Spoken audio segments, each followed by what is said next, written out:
ask, you wrote a piece on how blackface remains a prevalent problem on college campuses, not just in college yearbooks. You write about a particular case at a college in 2001. Tell us more about that.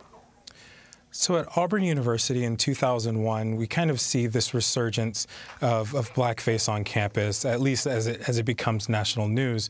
Essentially, there were two separate incidents where you had one where a student is standing in front of a Confederate flag alongside another student. One student is in a KKK robe, and the other one is wearing blackface with a noose around his neck. And then you have a separate incident where you have a group of students wearing blackface posing as one of the predominantly black fraternities on campus.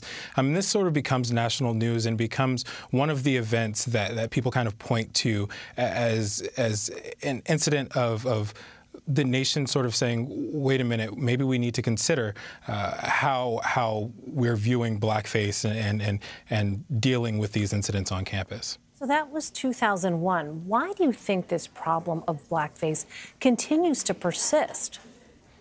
So there are a couple of strains of thought here. One is kind of the most obvious argument where, it's still seen as this thing that is socially acceptable. I mean, we're only now getting to the point where we're really seeing kind of repercussions for blackface, where after the Florida incident, it seemed that, you do blackface and you end up resigning from a major position.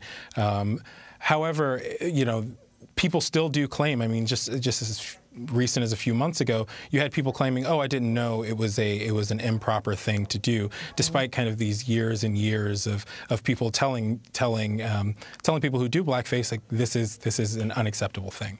Well, as you point out in your piece, many of the most recent incidents are tied to Greek organizations. How have these organizations responded? So oftentimes you'll see a condemnation. Students are expelled from their fraternity or sorority. The chapter may be suspended pending investigation. You'll see a university president issue a statement that says, essentially, we condemn this. This isn't who our university is. And then it happens again. So it's kind of a thing that seems to be, I've spoken with a lot of experts, and it seems to be kind of fundamentally tied to this fraternity culture. Well, it apparently took a national controversy surrounding the governor of Virginia to remind some people that this is still an issue in 2019. Why do you think that is? It seems not to bubble to a sort of national crisis mode, where just a couple of weeks we had an incident at the University of Oklahoma where you have a student wearing blackface all the way down to the palm of her hands, and she has a racial slur on Snapchat.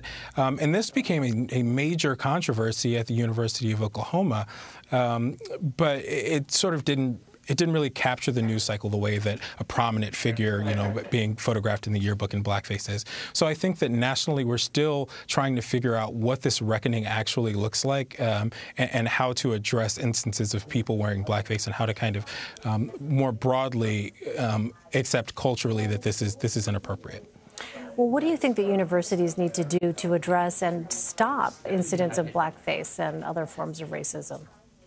So you've seen around Halloween, universities will typically put out, guidances that say, hey, maybe this isn't something you should do. I know the North American Interfraternity Council in 2002, after the incident at Auburn, put out a kind of ad campaign that said, show your true face.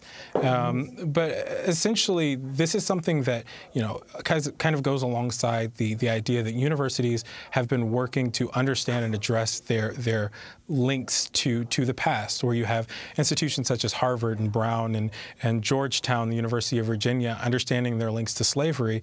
And at this point, they're moving beyond what are our links to slavery and what are our links to the history and kind of the racism that is persistent.